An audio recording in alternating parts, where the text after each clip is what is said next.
Abbas, which is in Baghdad, in Karbala. Very famous place.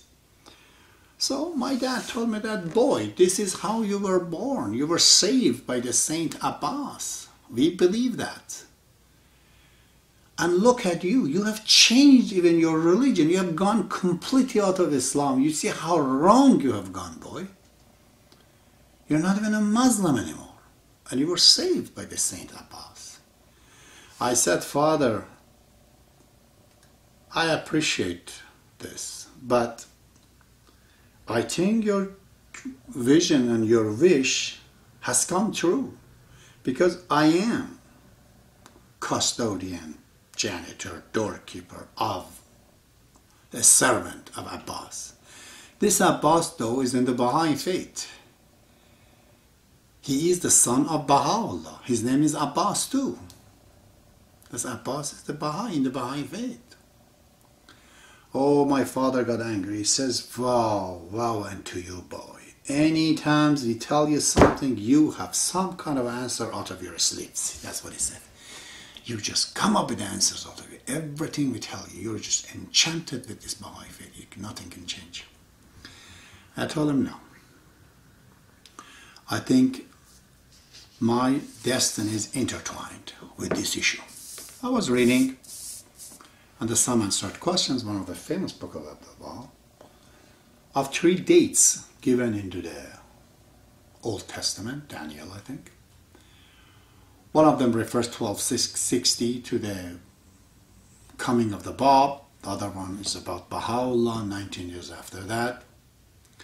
But the third date, it says that 1335. And Abdullah, they ask Abdullah, what is that one? He says, all those years are lunar years. This one is solar. It says it's solar years. And at the date 1335, 100 years have been elapsed, he says, from the inception of the Baha'i faith. Let's read it.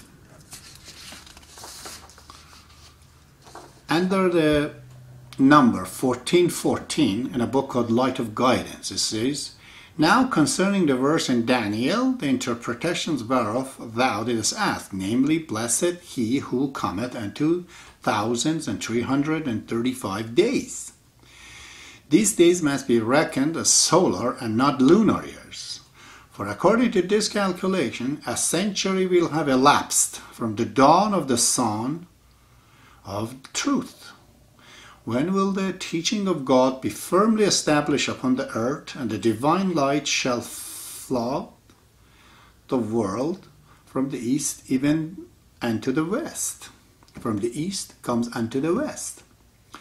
Then on this day will the faithful rejoice. So,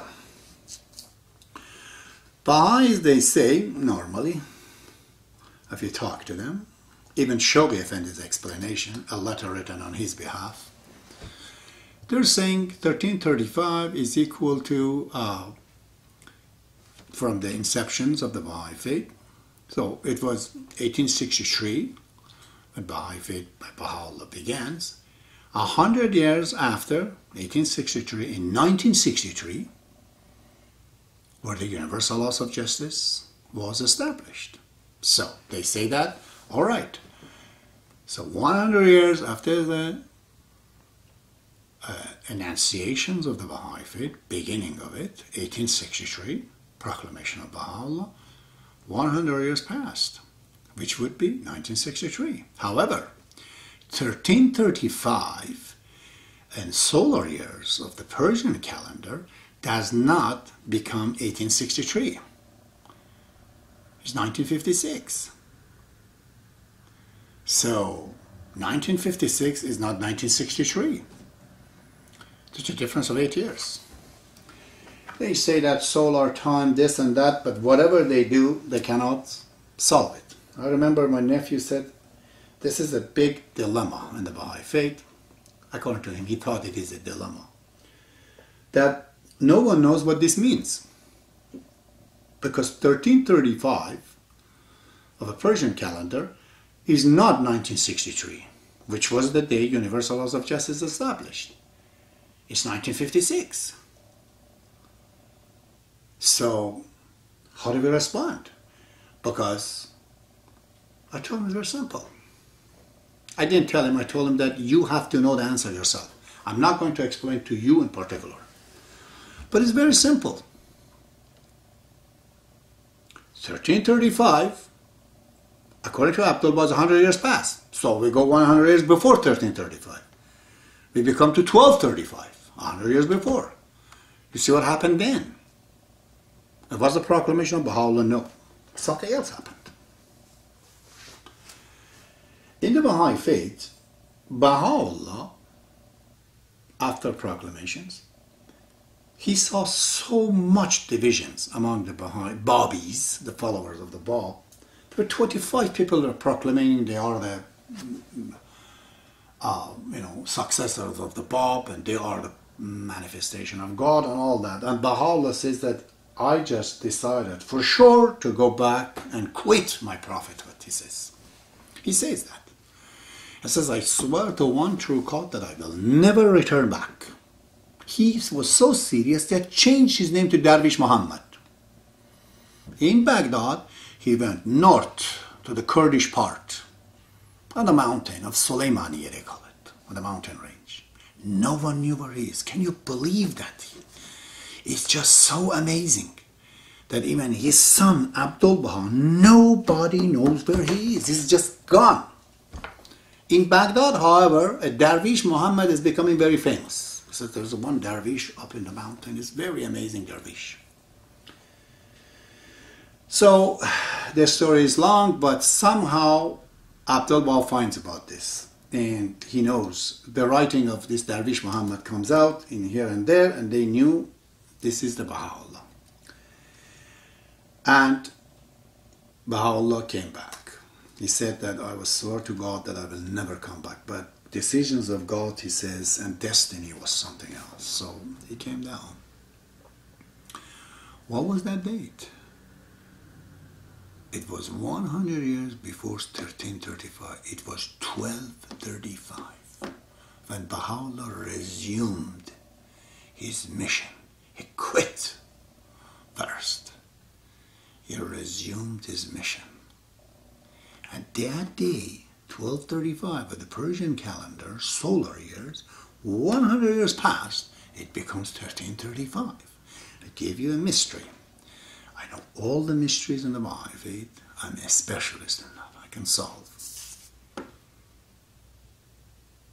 So, what is 1335? What happened in 1335?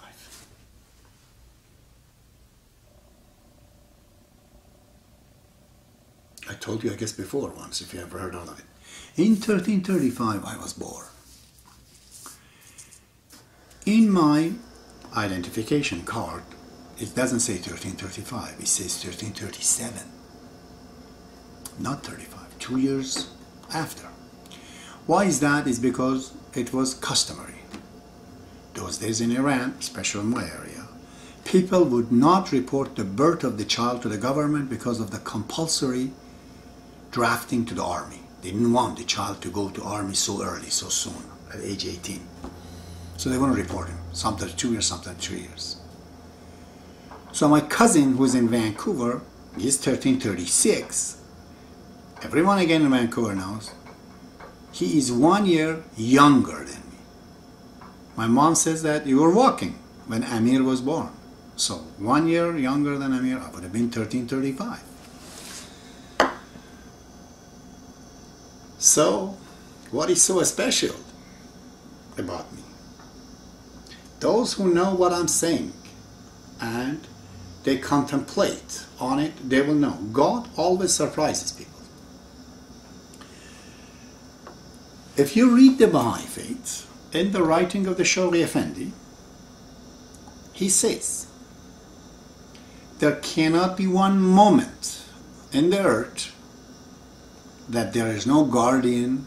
This earth is without guardian. Always there's one guardian. In the Baha'i faith, we know the progressive revelation. That one prophet goes, another one comes, another one comes. We never say Baha'u'llah is the last of the prophet. However, there is also a progressive guardianship in the Baha'i faith. after Baha'ullah's ascended, Shaykh Effendi says first is Abdul Baha and then the guardians. And Abdul Baha says in the Will of Testament, this day will not be followed by night, meaning it will be always light in there. Why? Because Baha'u'llah will send the guardians. Shaykh Effendi died in 1957. I was born in 1956. Okay? I'm not his replacement. Please understand that. He was divine, infallible guardian of the cause of God, and the only one that it was there. After him there are 5 elders that they come, and then when the 5 elders goes, comes the general guardian. This is his word, by the way. Let's just read it. In the light of guidance, again under the number 1047, titles The Acceptance of the Day That Will Not Be Followed by Night. I've read this before. You can go there. It's page 309. This is a part of it. It says, this is what is meant by this is the day which will not be followed by the night. In this dispensation, divine guidance flows onto us in this world after the Prophet's ascension through first Master, which means Abdul Baha, and then the guardians. Please pay attention. The word is guardians, plural. If a person can accept Baha'ullah's function, it should not present any difficulty to them also accept what he has ordained, a divinely guided individual, in the matter pertaining to his fate.